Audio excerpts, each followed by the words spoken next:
I live in RV full time and I love pretty much everything about it, but something I've been wanting to do for a while is change the cabinet color. The first thing my husband did was tape up all the edges to make sure that paint didn't get on the floor or wall. I spoke with someone who has the exact same model as us, and she also painted her cabinets, and she told me one of the things that she wishes she did before painting was sand them. Because she didn't sand them, some of the paint was chipping in some areas and needed touch-ups, so I did a little bit of research and heard about liquid sandpaper. Now, you can't use liquid sandpaper on things that actually need to be sanded down. This is more so just to remove the top coat or varnish. Now, these cabinets are not real wood. Besides the doors and the fronts of the drawers, I do think those are real wood, but the rest of them are like a super thin cardboard type of material, and they're coated with a very thin, it almost looks like wallpaper, but I guess it's some kind of like vinyl covering. So if I used an actual sander, it would strip it way too far down and the paint would not look even. As you can see, I called my husband over to check it out because the paint was still not sticking and I had no clue what was going on. This is a close-up of what was happening, and this is on wood or fake wood, whatever that cabinet is made of, that was already liquid sandpapered. Do you see those little bubbles forming? It was the strangest thing. It was like the paint was pulling away from itself and causing those little gaps. It seemed like the more I brushed over the area, the less the bubbles were forming, so I kind of just kept painting. This is a sped up version of it, so you can see how many times I had to go over the area to make sure the bubbles wouldn't come back. And it was quite annoying because we did this to literally every single part of the cabinet that wasn't a door or front of a drawer.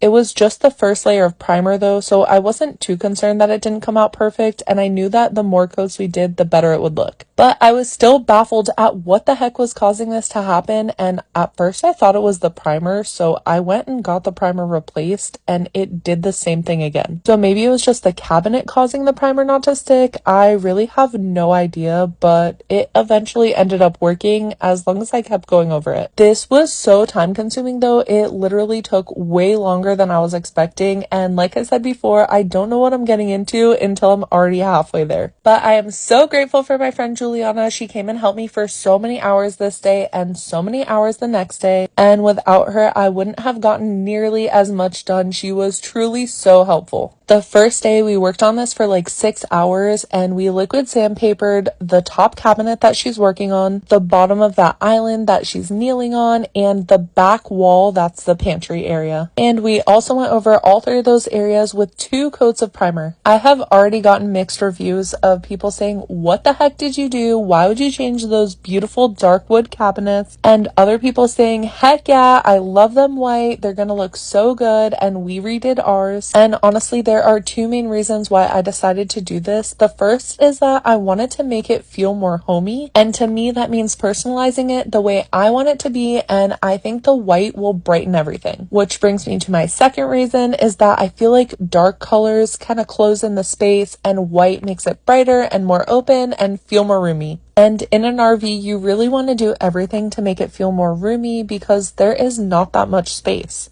Also, this is just me, but I feel like the white kind of makes it more modern. I don't know, the dark wood just made it feel a little bit older. Another thing I love about living in an RV is that we have changed quite a few things, and the projects are much smaller than living in a house. We completely changed Riker's room. We took out the bed that came with it and replaced it with something else. We wallpapered his rooms, changed the toy storage, and that really only took 2 days of working on it, and his entire room looks totally different. We also removed the table and bench area that we had and put in a new cabinet, and that also only took a couple days. I love that every project we do makes it feel more like home. It was at this moment that I was a little bit skeptical. This was halfway in between the first and second coat of primer, and I was definitely a little bit nervous.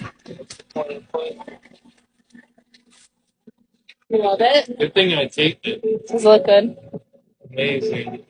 Okay, we were all nervous, but trust the process. It's gonna come out great. I just know it will.